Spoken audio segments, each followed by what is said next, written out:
Hello good morning बच्चों, कैसे हैं आप सभी। होपफुली आप सभी बहुत अच्छे होंगे और अपनी पढ़ाई कंटिन्यू कर रहे होंगे।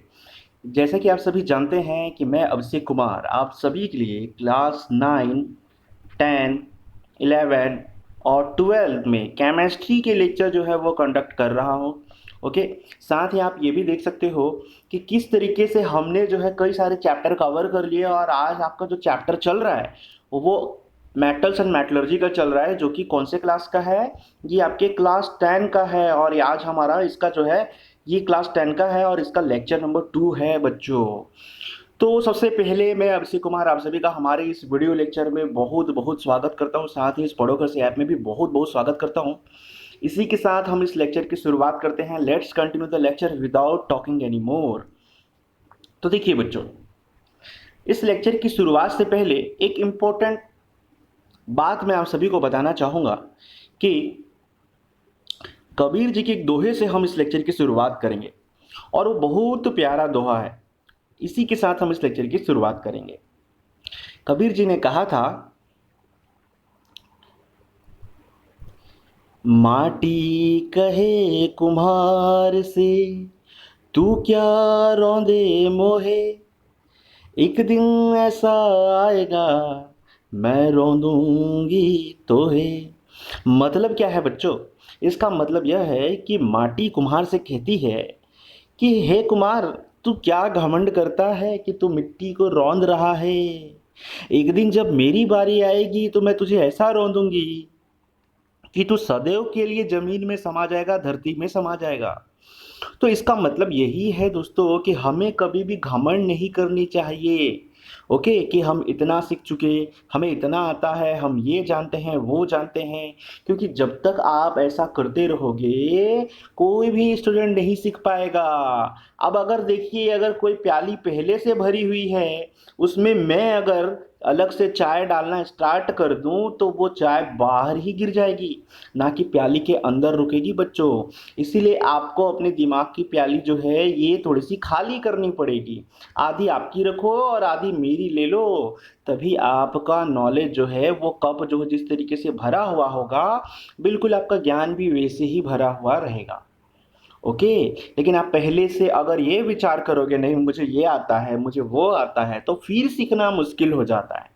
ओके बच्चों, so let's continue the lecture without talking any more. इस लेक्चर की शुरुआत में हमने सबसे पहले इसका इंडेक्स कवर करा था। इंडेक्स में हमने देखा बहुत सारे इंपॉर्टेंट फैक्ट्स को हम कवर करने वाले हैं। सबसे पहले इसका हमने इंट्रोडक्शन देखा, फिर धातुओं के गुणधर्म कौन कौन से हैं उसके बारे में देखा, धातुओं के रासायनिक गुणधर्म कौन से हैं उसके बारे में देखा, धातुओं का वायु में दहन क्या होता है इसको देखना है हमें। ओके, मतलब कि अगर कोई धातु है वायु के साथ में रिएक्शन करेगा, जैसे सोडियम ऑक्सीजन के साथ रिएक्शन करके क्या बनाएगा। ओके, पोटेशियम ऑक्सीजन से रिएक्शन करके क्या बनाएगा। तो धातुओं का अम्लों से क्रिया करने पे क्या होता है इसके बारे में हम देखेंगे। धातुओं की प्राप्ति कैसे होती है देखेंगे। छत्तीसगढ़ के प्रमुख खनिज एवं उसका वितरणों के बारे में डिस्कस करेंगे। धातु कर्म यानी मेटलर्जी के बारे में डिस्कस करेंगे। अयस्क का सांद्रण के बारे में डिस्कस करेंगे। धातुओं का निष्कर्षण मतलब एक मेटल से दूसरे मेटल को कैसे अलग किया जाता है इसके बारे में हम यहाँ डिस्कशन करेंगे। साथ ही धातुओं के सल्फाइड या कार्बोनेट के ऑक्साइड में कैसे कन्वर्जन होता है उसके बारे में हम यहाँ पे डिस्कस करने वाले हैं।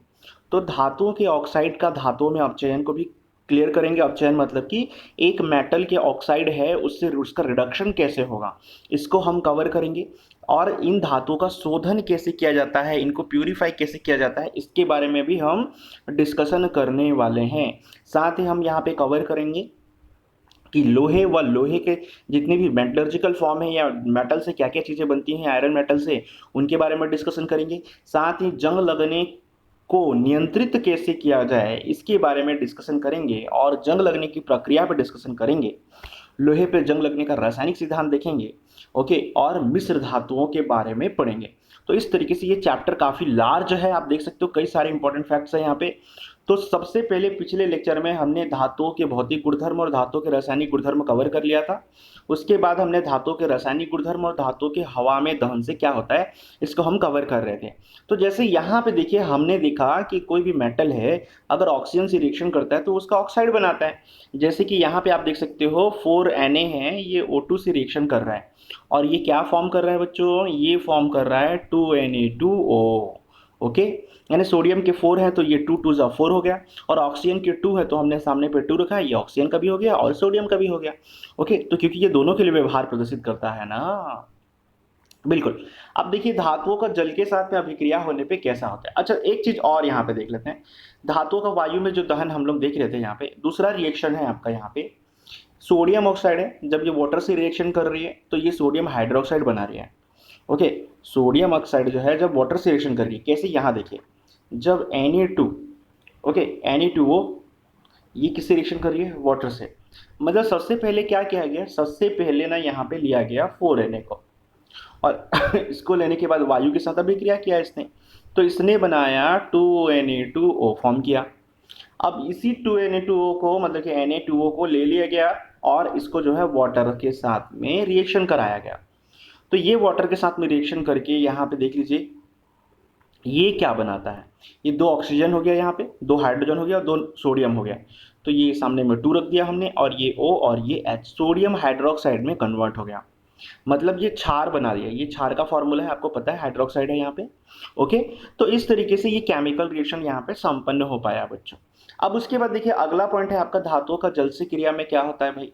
तो जैसे कोई भी धातु है वो अभिक्रियाशील धातुएं, जैसे कि सोडियम है, पोटेशियम है और लिथियम है, ये ठंडे जल से अभिक्रिया करके धात्विक हाइड्रोक्साइड बनाती हैं और हाइड्रोजन गैस और अधिक मात्रा में उष्मा उत्पन्न करती हैं। जैसे कि सोडियम है, पोटेशियम है, लिथियम है, ये ठंडे जल से रिएक्शन करेंगे। ओके, और ठंडे जल से रिएक्शन करने के बाद क्या बनाएंगे, ये धात्विक हाइड्रोक्साइड, हाइड्रोजन गैस और अधिक मात्रा में उष्मा उत्पन्न करेंगे। हाइड्रोक्साइड का एक धात्विक बनाएंगी, हाइड्रोजन गैस बाहर निकालेंगी और अधिक मात्रा में उष्मा उत्पन्न करेंगी। तो अगर ये उष्मा उत्पन्न कर रही है तो ये कौन सी अभिक्रिया होगी बच्चों, क्योंकि ये उष्मा उत्पन्न कर रही है इसलिए इसे हम उष्माक्षेपी अभिक्रिया कहेंगे। ओके, उष्माक्षेपी अभिक्रिया, जिसे आप इंग्लिश में कहते हो exothermic reaction, exothermic reaction. I think आपको ये क्लियर हो चुका होगा। अब इसके बाद देखिए अगला पॉइंट आता है आपका, यहाँ पे कौन सा आता है कि सोडियम है, यहाँ पे एग्जाम्पल के फॉर्म पे सोडियम है, ये वाटर से रिएक्शन कर रहा है, तो ये क्या बना रहा है, सोडियम हाइड्रोक्साइड बना रहा है, अभी अभी हमने इसको समझा था। और यहाँ से हाइड्रोजन गैस बाहर जा रही है क्योंकि यहाँ वाटर की क्वांटिटी ज़्यादा है, यहाँ पे 4 हाइड्रोजन है, तो 2 हाइड्रोजन तो यहाँ पे आ गया ना, 2 ऑक्सीजन यहाँ पे आ गया और 2 सोडियम यहाँ पे आ गया। तो यहाँ से क्या हो गया, देखिए ऑक्सीजन तो 2 ही था, तो हमने 2 खत्म हो गया, मतलब ऑक्सीजन खत्म हो गया, ये पूरा यूज़ हो गया। सोडियम 2 था, ये भी पूरा यूज़ हो गया, बच गया हाइड्रोजन, ये कितना था 4 था, तो खाली 2 यूज़ हो पाया है इधर, तो 2 हाइड्रोजन बचे हुए हैं ना अभी भी, तो उसको अलग से रख लो। और यहाँ से क्या होगी, हीट, यानी कि उष्मा यहाँ से बाहर निकलेगी बच्चों, क्या बाहर निकलेगी, उष्मा, और वो उष्मा बाहर निकल जाती है इस रासायनिक अभिक्रिया से। अब उसके बाद किसी दूसरे धातु के साथ में यही अभिक्रिया हम देखेंगे, जैसे कि एग्जांपल है मैग्नीशियम, ये सॉलिड के फॉर्म पे है मान के चलिए, ये जब वाटर के साथ रिएक्शन करता है तो ये क्या बनाता है, तो ये बनाता है मैग्नीशियम हाइड्रोक्साइड, मैग्नीशियम हाइड्रोक्साइड बनाता है और इसमें से भी हाइड्रोजन गैस जो है वो बाहर निकल जाती है बच्चों। ओके, इसमें से भी हाइड्रोजन गैस क्या होती है, बाहर निकल जाती है। अच्छा, दूसरी इंपॉर्टेंट बात देखिए, हमने यहाँ पे वायु के साथ दहन की जो अभिक्रिया देख रहे थे उसमें हमें क्या क्या पता चला, हमने यहाँ पे केवल 2 एग्जाम्पल देखे थे, सोडियम ऑक्सीजन से रिएक्शन करा, सोडियम ऑक्साइड वाटर से रिएक्शन करा, तो ये बन गया। लेकिन कुछ और एग्जाम्पल भी आपको यहाँ पे देखने को मिल सकता है बच्चों, तो इस एग्जाम्पल को हम व्हाइट बोर्ड में कवर करते हैं। ओके, चलिए देखते हैं। जैसे कि हम देख रहे थे कि अगर कोई मेटल है वो ऑक्सीजन के साथ रिएक्शन करके क्या होता है, दहन होता है। अब यहाँ पे हमने देखा था 2 एग्जाम्पल देखे थे, जैसे सोडियम का एग्जाम्पल हमने देखा था यहाँ पे कि जैसे सोडियम है, ये ऑक्सीजन से रिएक्शन करके क्या बना रहा है, तो ये बना रहा है सोडियम ऑक्साइड, 2Na2O बना रहा है ये। ओके, इस तरीके से ये देखिए ये बैलेंस इक्वेशन था। अब इसी को हम कुछ और धातुओं के साथ भी देखेंगे चेक करके, कि जैसे कि देखिए मैग्नीशियम के ऑक्साइड के बारे में अगर हम पता कर लें तो हमें पता है कि जैसे मैग्नीशियम है, मैग्नीशियम की ऑक्साइड की प्रकृति अम्लीय होती है या क्षारीय, अगर इसको पूछा जाए आपको तो आप क्या बताओगे, तो मैग्नीशियम का ऑक्साइड क्या होता है, आप इसको खुद एक बार स्टडी करना या नेट में सर्च करना, कुछ कुछ चीज़ें आपको भी करनी चाहिए। जैसे सामान्य ताप पर जैसे जिंक है, लेड है, एल्यूमिनियम है, ये ऑक्सीजन के साथ रिएक्शन करती हैं। जैसे जिंक है ये रिएक्शन करेगा, ओके, एल्यूमिनियम है वो रिएक्शन करेगा, वैसे ही लेड भी रिएक्शन करेगा। और ये अभिक्रिया करके इसका ऑक्साइड बनाती है। कैसे? जैसे इसको देखो, मान लो अपन ऑक्सीजन के साथ रिएक्शन करा दिए, ये 2Na हो गया, मतलब कि 2Zn हो गया, ये हो गया जिंक। जिंक जो है, एक बार अच्छे से इसको हम ड्रॉ कर लेते हैं बच्चों, अच्छे से लिखेंगे इसको। पहले मैं अपना मार्कर जो है वो छोटा कर लूँ मैं यहाँ पे, एक काफ़ी थोड़ा सा मोटा चल रहा है ये। ओके, तो यहाँ देखिए बच्चों, किस क्या है, जैसे मान के चलिए हमारे पास जिंक है। जिंक के कितने वॉल्यूम है? यहाँ पे 2 आयतन है। जब ये ऑक्सीजन के साथ में अभिक्रिया करता है, रासायनिक अभिक्रिया में भाग लेता है, तो ये क्या बनाता है? 2ZnO बनाता है, यानी कि जिंक ऑक्साइड। तो यहाँ पे आप इसको नोट करते चलो, ये जिंक है। ओके, जिंक जो है ऑक्सीजन से अभिक्रिया कर रहा है और यहाँ पे क्या फॉर्म कर रहा है? जिंक ऑक्साइड बना रहा है। ओके, इसी तरीके से आप देखिए यहाँ पे एल्यूमिनियम के 4 आयतन हैं। जब ये ऑक्सीजन से रिएक्शन करेगा तो यहाँ पे ये क्या होगा? ऑक्सीजन से रिएक्शन करके ये बनाएगा 2Al2O3, एल्यूमिनियम के ऑक्साइड बना रहा है ये। ओके, तो ये एल्यूमिनियम के ऑक्साइड बना रहा है, तो इसका मतलब हमें क्या समझ में आ रहा है? इसका मतलब हमें ये समझ में आ रहा है कि ये जितने भी धातु चीज़ें अब हमको दिखाई दे रही हैं, जो मेटल दिखाई दे रहा है, भले वो जिंक हो, एल्यूमिनियम हो, अगर उसे खुले में रखोगे तो ऑक्सीजन से तुरंत रिएक्शन कर लेगी। ठीक वैसे ही आपको लेड का भी रिएक्शन करके देखना है। देखिए, अधिकतर जो होता है ना बच्चों, जो धात्विक ऑक्साइड होता है वो क्षारीय प्रकृति के होते हैं। जो धात्विक के ऑक्साइड होते हैं यहाँ पे, वो क्षारीय प्रकृति के होते हैं। और कुछ ऑक्साइड जैसे कि जिंक ऑक्साइड देख लो तथा एल्यूमिनियम ऑक्साइड, ये उभयधर्मी है। कभी ये क्षारीय की तरह गुण व्यवहार दिखाते हैं, कभी ये अम्लीय की तरह गुण व्यवहार दिखाते हैं। और यानी कि ये ऑक्साइड जो है अम्ल और क्षार दोनों की तरह क्रिया करके लवण और पानी बनाने के काम करते हैं। कैसे? आइए इसको भी समझ लेते हैं कैसे।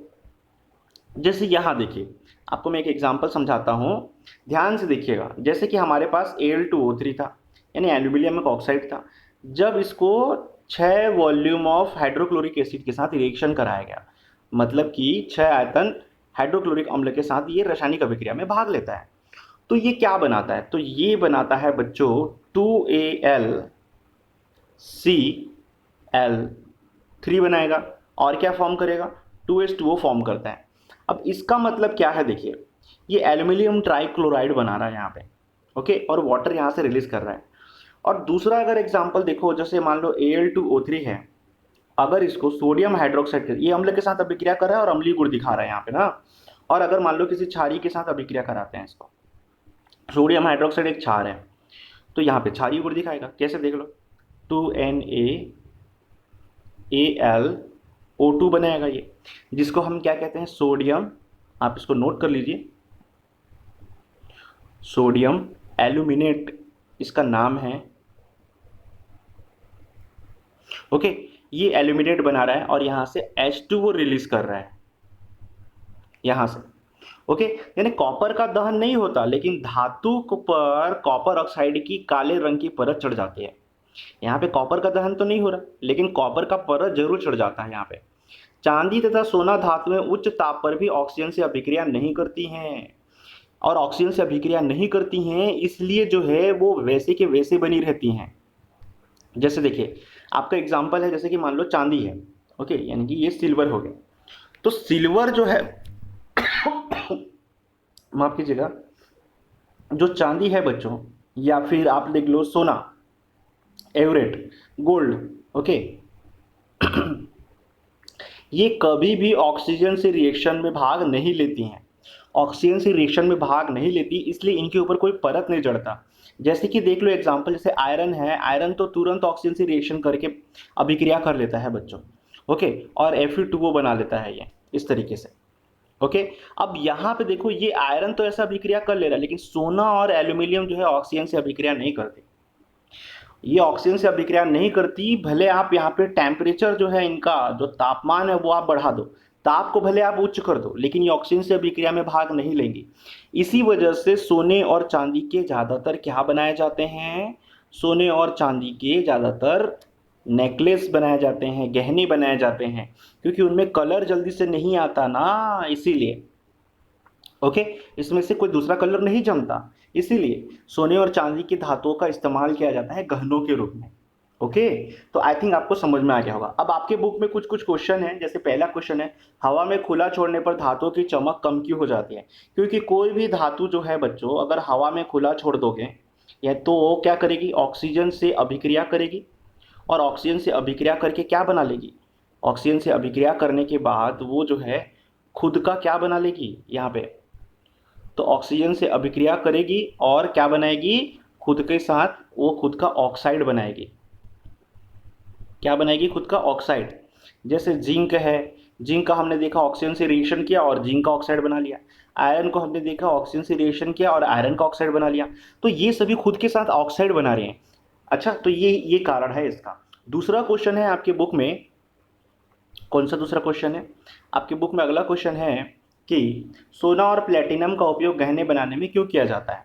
जैसे क्या है दूसरा क्वेश्चन, कि सोना और प्लेटिनम का उपयोग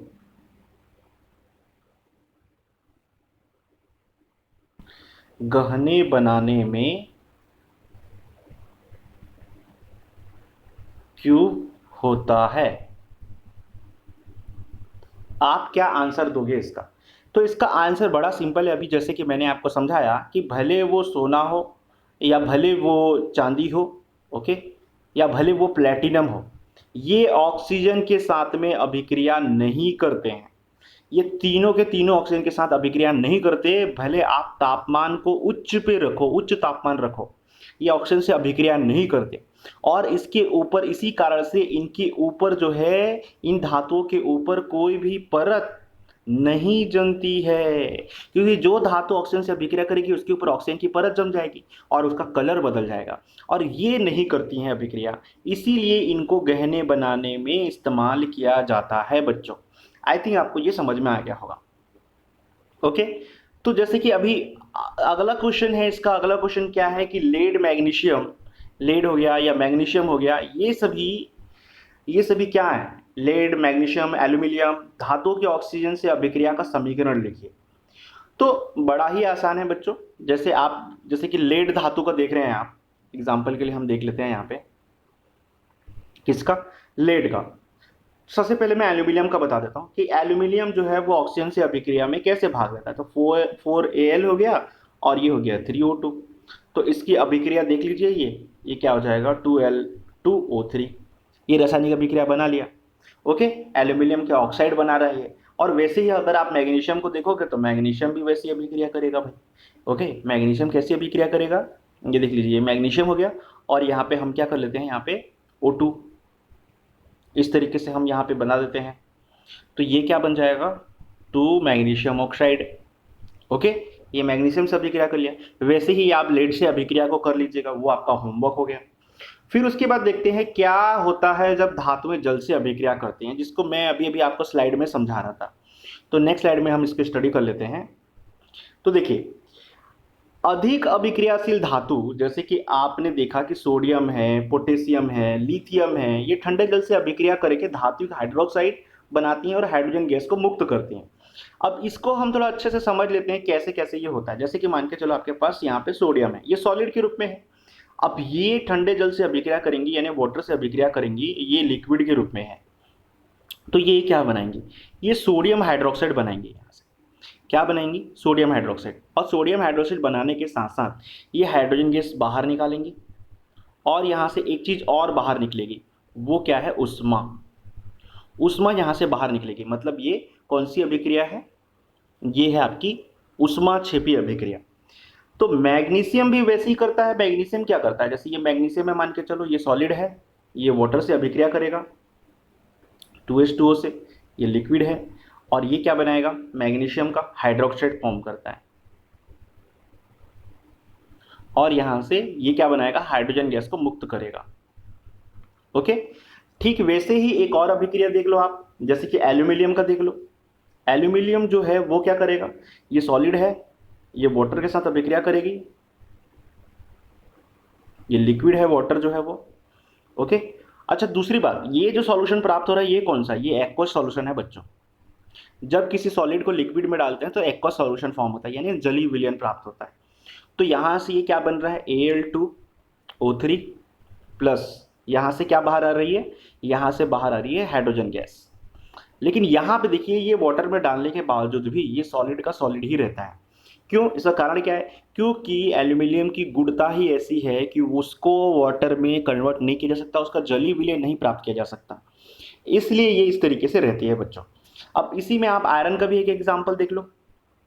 ये सारे केमिकल रिएक्शन इंपॉर्टेंट है आपके लिए। तो जैसे कि मान लो हमारे पास आयरन है, आयरन को हम वाटर से अभिक्रिया कराएंगे, ये क्या है, एक लिक्विड के फॉर्म पे है, तो लेकिन यहाँ पे हम इसको स्टीम के फॉर्म पे लेंगे। ओके, तो ये यहाँ पे क्या बनेगा, यानी गैस के फॉर्म पे ले रहे हैं हम यहाँ पे, तो ये आयरन का ऑक्साइड बनाएगा Fe2O3 जो कि सॉलिड के फॉर्म पे होगा। ओके, और यहाँ से क्या होगी, हाइड्रोजन गैस जो है वो मुक्त होगी इस तरीके से। तो ये इसकी कुछ कुछ केमिकल रिएक्शन अभिक्रियाएं होगी। अब इसमें हम अगला देखते हैं क्या होता है जब धातुएं अम्ल से अभिक्रिया करती हैं। ये सबका स्लाइड आपको मिलेगा। ओके, लेकिन फिर भी मैं चाहता हूँ कि कुछ कुछ केमिकल रिएक्शन है उसको आप नोट करते चलो। सारे केमिकल रिएक्शन तो स्लाइड में दे पाना पॉसिबल नहीं है। ओके, लेकिन आप जो है वो केमिकल रिएक्शन को नोट करते चलो अपनी कॉपी में, बस उससे क्या होगा, आपका एक हैबिट हो जाएगा और दूसरा आप कुछ चीज़ों को सीख पाओगे। जब धातुएं, अगला टॉपिक है हमारा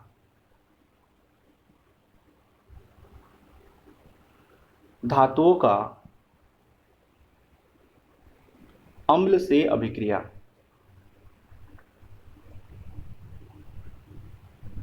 जब कोई भी धातु अम्ल से अभिक्रिया करती है तो क्या होता है।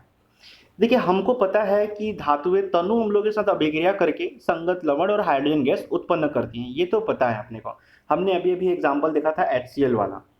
लेकिन क्या सभी धातुएं इसी प्रकार अभिक्रिया करती हैं। अब जैसे सक्रियता श्रेणी जो हमने देखा था, ओके, तो सक्रियता श्रेणी में अधिक सक्रिय धातु से कम सक्रिय धातु की ओर जाने पर अम्ल के साथ क्रियाशीलता में कमी होती है। ओके, अब आप बोलोगे सर सक्रियता श्रेणी आप बोल रहे हो, तो सक्रियता श्रेणी के धातु कौन कौन से हैं, तो आपको याद होगा मैंने आपको बताया था कि अधिक क्रियाशील धातुओं में से आता है आपका लिथियम आता है, पोटेशियम आता है, ओके, सोडियम आता है, ओके, कैल्शियम आता है, मैग्नीशियम आता है, इनके बारे में हमने डिस्कशन किया था। फिर उसके बाद एल्यूमिनियम भी आता है, फिर उसके बाद जिंक भी आता है, फिर उसके बाद क्रोमियम आता है, फिर आयरन आता है। तो ये सक्रियता श्रेणी थी जो कि घटते क्रम में थी इस तरीके से। ओके, तो यहाँ पे हम डिस्कस कर रहे हैं कौन से टॉपिक के ऊपर, हम डिस्कस कर रहे हैं हमारा जो टॉपिक है क्या होता है जब धातुएं अम्ल से क्रिया करती हैं। तो यहाँ पे क्या होता है बच्चों, ओके, जब धातुएं अम्ल से क्रिया करती हैं तो कि सब देखिए, सक्रियता श्रेणी में अधिक सक्रिय धातु से कम सक्रिय धातु की ओर जाने पर अम्ल के साथ अभिक्रिया कम होती जाती है। मतलब जितना अभिक्रिया ये लिथियम करेगा उतना अभिक्रिया ये आयरन नहीं कर पाएगा, ऑब्वियस सी बात है। तो कम क्रियाशील धातुएं जैसे कि और कम क्रियाशील धातु में देखोगे तो आगे जाके आपको गोल्ड मिलेगा, प्लेटिनम मिलेगा, ये तनु अम्ल के साथ अभिक्रिया नहीं करती। ओके, और ये गोल्ड और प्लेटिनम तनु अम्ल के साथ अभिक्रिया नहीं करती, तो फलस्वरूप क्या होता है, उनमें कोई कलर नहीं आता, उनमें कोई चेंजेस नहीं आता कलर में उनके। अब जैसे एग्जाम्पल के लिए देख लो, जैसे हमारे पास एग्जाम्पल के लिए क्या है, जैसे मान लो कॉपर है यानी कि तांबा, ये तो होता है सॉलिड, ये आपको पता है। अब अगर इसको आप वाटर के साथ में नहीं बल्कि नाइट्रिक एसिड के साथ में, ये क्या है, अम्ल के साथ में अगर हम अभिक्रिया कराते हैं, ये क्या है, एक एक्वस सॉल्यूशन है ऑलरेडी है। तो अम्ल के साथ में वो भी कौन सा अम्ल, ये सांद्र, इसको आप लिख लो, ये क्या है, सांद्र है, सांद्र नाइट्रिक अम्ल, सांद्र नाइट्रिक अम्ल इसको कहा जाता है। और ये है कॉपर जिसको आप तांबा कहते हो। अब इन दोनों में आपस में अभिक्रिया होगी, तो अभिक्रिया होगी तो यहाँ पे क्या प्राप्त होगा बच्चों, हमें यहाँ पे प्राप्त होगा, ये कॉपर हो गया और यहाँ पे NO3 प्लस यहाँ पे नाइट्रोजन डाइऑक्साइड बाहर आएगी और वाटर यहाँ से एक्स्ट्रा बाहर निकलेगी। ये लिक्विड है और ये क्या है, ये जो नाइट्रोजन डाइऑक्साइड आप देख रहे हो ये क्या है, गैस के फॉर्म पे है। ओके, और यहाँ पे ये जो प्राप्त हो रहा है ये एक्वस सॉल्यूशन है, कौन सा, कॉपर का नाइट्रेट। तो यहाँ पे फाइनली आप देख सकते हो कि कॉपर और प्लेटिनम धातुएं, जैसे कॉपर धातु है ये किसी से अभिक्रिया नहीं कर रही है।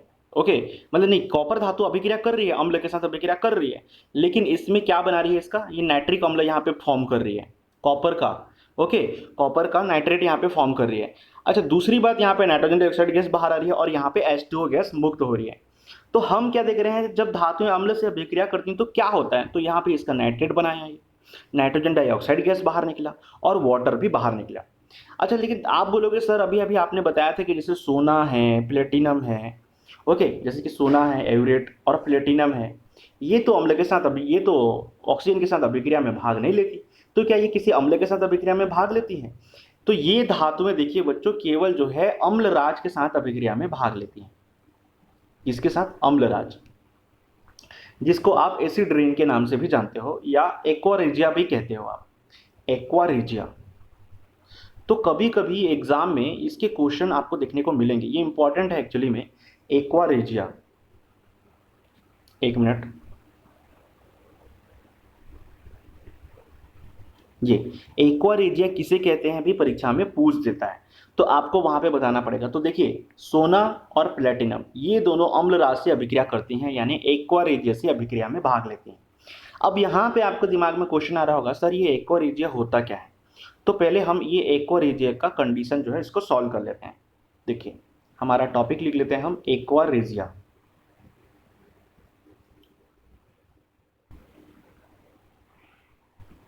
यानी कि अम्लराज।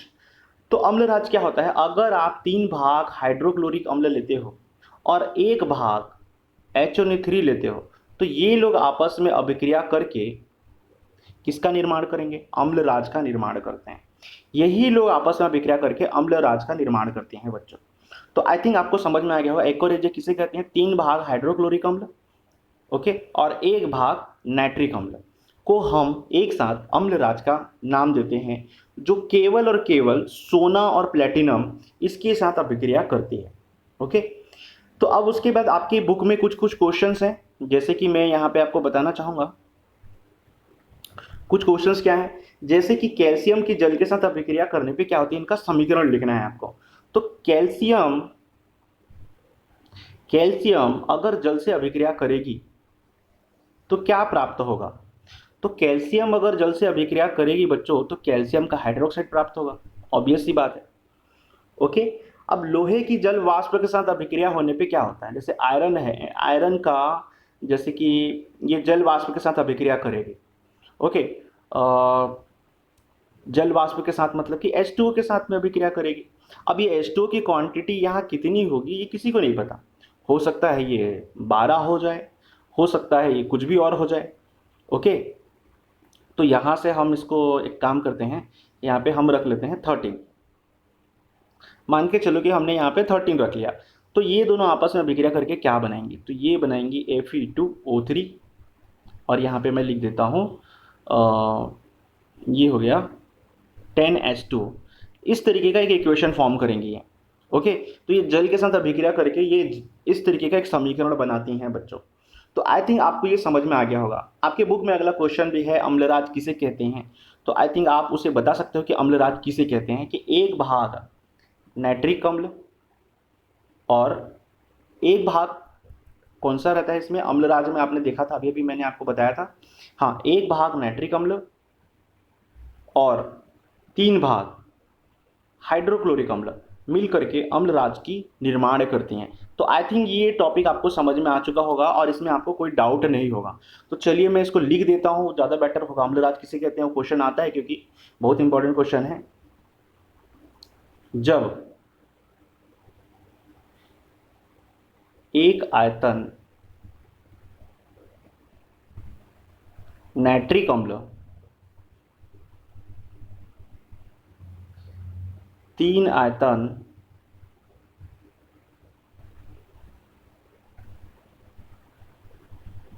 हाइड्रोक्लोरिक अम्ल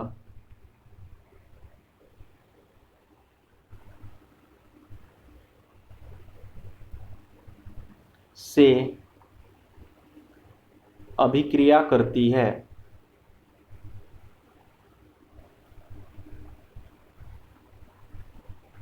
तो अम्लराज का निर्माण होता है। ये आप एग्जाम में जरूर लिखिएगा, बहुत इंपॉर्टेंट पॉइंट है बच्चों, आई थिंक आपको समझ में आया होगा। अब इसके बाद हम अगला टॉपिक कवर करेंगे, धातुओं की प्राप्ति। तो आई थिंक ये पॉइंट को आप समझ चुके होंगे कि कोई भी धातु जो है वो जल से अभिक्रिया करती है तो क्या क्या बनता है। उसके बाद देखिए धातु का अम्ल से अभिक्रिया का भी टॉपिक हमने कवर कर लिया, ये भी आपको समझ में आ चुका होगा। इसके बाद देखते हैं हम धातु की प्राप्ति के संबंध में कुछ कुछ इंपॉर्टेंट फैक्ट्स हैं। जैसे यहाँ देखिए धातुएं मुख्यतः जो है भूपर पट्टी में रहती हैं, यानी कि जमीन के अंदर रहती हैं। कुछ धातुएं प्रकृति में मुक्त अवस्था में भी पाई जाती हैं और कुछ धातुएं संयुक्त अवस्था में भी पाई जाती हैं। मुक्त अवस्था मतलब कोई धातु खुले अवस्था में भी होगा, वो किसी के साथ अभिक्रिया नहीं करेगा। जैसे कि आप एग्जांपल ले लो सोना, ये खुले में रहती है, ये किसी के साथ अभिक्रिया नहीं करती है। लेकिन इसका मतलब ये नहीं कि आप जो अपने गली से जा रहे हो तो अगले चौराहे पे आपको सोना वहाँ पे मिल जाए ऐसे ही। ओके, आपको इसको खुदाई करके निकालना पड़ेगा बच्चों। और दूसरी बात जो है यहाँ पे क्या है, कुछ संयुक्त अवस्था में भी पाई जाती हैं। तो सामान्यतः सक्रियता श्रेणी में नीचे आने वाली धातुएं मुक्त अवस्था में मिलती हैं, जैसे कि सोना व प्लेटिनम। जबकि अन्य सक्रिय धातुएं अन्य तत्वों से क्रिया करके यौगिक बनाकर संयुक्त अवस्था में पाई जाती हैं। आई थिंक आपको समझ में आ गया होगा। धातुएं मुख्यतः भूपर पट्टी में रहती हैं। कुछ धातुएं प्रकृति में मुक्त अवस्था में मिलती हैं और कुछ संयुक्त अवस्था में। कोई किसी के साथ अभिक्रिया करके रहता है और कोई किसी के साथ बिना अभिक्रिया किए रह जाता है। तो सामान्यतः सक्रियता श्रेणी में नीचे आने वाली धातुएं मुक्त अवस्था में मिलती हैं। जो सक्रियता श्रेणी में जो नीचे आती हैं, जैसे कि गोल्ड हो गया, प्लेटिनम हो गया, कॉपर हो गया, ये मुक्त अवस्था में रहते हैं। ओके, और जबकि अन्य सक्रिय धातुएं जो कि ऊपर की तरफ रहती हैं, जो ज़्यादा सक्रिय हैं, क्योंकि सक्रिय होने की वजह से वो रासायनिक अभिक्रिया में तुरंत तुरंत भाग लेती हैं और इसलिए वे धातु जो हैं संयुक्त अवस्था में पाई जाती हैं। जैसे कि सोडियम को देखो तो सोडियम क्लोराइड बना रहा है, हाइड्रोजन को देखो तो वाटर बना रहा है। तो इस तरीके से ये संयुक्त अवस्था में पाई जाती हैं। दूसरा मैग्नीशियम को देखो तो मैग्नीशियम का ऑक्साइड बनाने के लिए तुला हुआ है ये। तो ये इनकी प्रकृति है एक प्रकार से। तो यहाँ पे देखिए ये क्रिया करके क्या बनाती है, संयुक्त अवस्था में पाई जाती हैं। अच्छा, तो यहाँ पे कुछ ऐसे धातुएं हैं क्या सर जिनके बारे में आप बता सकते हो? बिल्कुल बता सकते हैं आपको। तो चलिए इसके बारे में डिस्कस कर लें। ओके, कि ऐसी कौन कौन सी धातुएं हैं जो कि इसका सूत्र क्या है और इनकी क्या क्या अयस्क प्राप्त होते हैं, इन धातुओं के बारे में हम यहाँ पे थोड़ी सी इंफॉर्मेशन ले लेते हैं। ओके, लेकिन उससे पहले आप यहाँ पे देख लो कि खनिज क्या होता है। तो भूपर पट्टी में प्राकृतिक रूप में पाए जाने वाली ठोस कार्बनिक पदार्थ, भूपर पट्टी में यानी पृथ्वी की सतह में जो प्राकृतिक रूप में ठोस जो हमें अकार्बनिक पदार्थ मिलती हैं, जिसमें कि कार्बन की मात्रा न हो, तो जिनका रासायनिक संगठन निश्चित होता है और इनके भौतिक गुणों का अनुमान लगाया जा सकता है, मतलब इनका फिक्स स्ट्रक्चर होगा, फिक्स केमिकल फॉर्मूला होगा और इसकी फिजिकल प्रॉपर्टी का आप अनुमान लगा सकते हो। तो ऐसे पदार्थ को आप खनिज पदार्थ कहते हैं। अच्छा, खनिज पदार्थ आप ऐसे भी ले सकते हो, ऐसे पदार्थ जो खनन से हमें प्राप्त होते हैं उनको खनिज पदार्थ कहा जाता है, ये भी आप बोल सकते हो। लेकिन वो एक्यूरेट डेफिनेशन नहीं होगा क्लास 10 के अनुसार। क्लास 6 में रहते, 7 में रहते तो एक बार चल जाता वो। तो यहाँ पे क्या होगा, भूपर पट्टी में प्राकृतिक रूप में पाए जाने वाली ठोस अकार्बनिक पदार्थ जिनका रासायनिक संगठन निश्चित होता है और इनके भौतिक गुणों का अनुमान लगाया जा सकता है, खनिज कहलाते हैं। तो आई थिंक ये टॉपिक आपको समझ में आ चुकी होगी। तो फाइनली बच्चों आज का लेक्चर जो है हमारा कंप्लीट होता है। मिलते हैं अगले लेक्चर के साथ में। होपफुली आपको आज का टॉपिक समझ में आया होगा। So that's it for today. Thanks for watching once again.